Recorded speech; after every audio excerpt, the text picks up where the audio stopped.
Hey guys, welcome back to another episode of Minelab's Treasure Talk blog. I'm your host, Brandon Neese. Today, we're going to be talking a little bit about human behavior and how we can use simple clues that we leave behind to find high traffic areas to improve your coin and relic finding. How you can use things like Google Earth or drone footage to help find these high traffic areas that are more probable of holding coins and relics.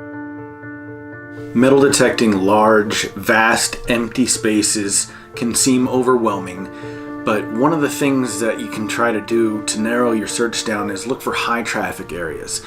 Once you've found a foundation or maybe like an old homestead site, look for places where they would have went to get their water, to go to the bathroom, reliable, renewable food sources. Anything that they would have traveled to and from frequently, that's what I identify as a high traffic area.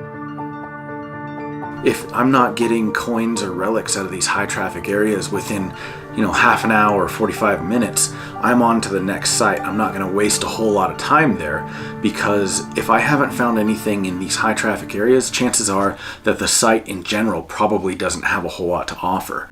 When we look at how lazy we are, and I'm speaking about myself in general, we're going to want to get to these things that we absolutely need to survive the easiest way possible. If you're just swinging willy-nilly, that's a lot of land to cover, and the chances of you getting over something good with your metal detector is very, very slim, and you're just going to be walking around wasting your time. So look for those areas, look at the lay of the land. Which way was the front door facing? If you've only got a foundation, think about the area that you're in. Which way does the wind constantly blow out of? Typically, the door wouldn't have faced north in my area because the snow would have piled up in front of it. So we can rule the north side out usually. And typically it wouldn't have faced west either because the wind almost always blows from the west here. So that leaves you two sides, and looking at the lay of the land and the topography can dictate a lot as far as where that front door would have been placed. The second thing I look for is where was the privy, where was the outhouse? When I'm trying to locate where the privy was, I look for depressions in the ground, places where vegetation doesn't grow anymore because they used a lye to break down some of that organic material, and the lye leached into the ground and doesn't allow for vegetation to grow. Which way does the wind blow? Well, like I said, here it blows out of the west, so I know that typically they're not going to have an outhouse where the wind is just blowing the smell into your home. It's going to be downwind and typically going to be downhill as well, and kind of farther away from the water source because they don't want to contaminate their drinking water. So if you take those three things and start to draw the picture with the topography, you can usually narrow down where that privy was. Where are these people getting their water from?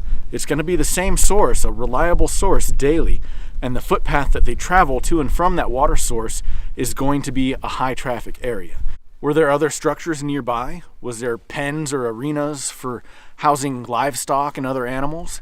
Were they frequenting those places to keep their animals alive? Because they didn't have cars back then. These people would have had to go back and forth to feed and take care of these animals. Consistent food sources. Where was a consistent food source? Were they fishing out of rivers? Were they hunting? Were they picking berries? Did they have fruit trees?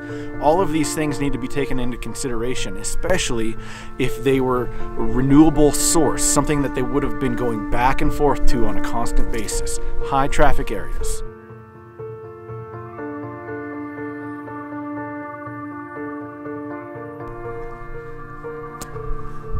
There we go. Highlights another danger that we work out with. Yeah, I think what's the tick count for you?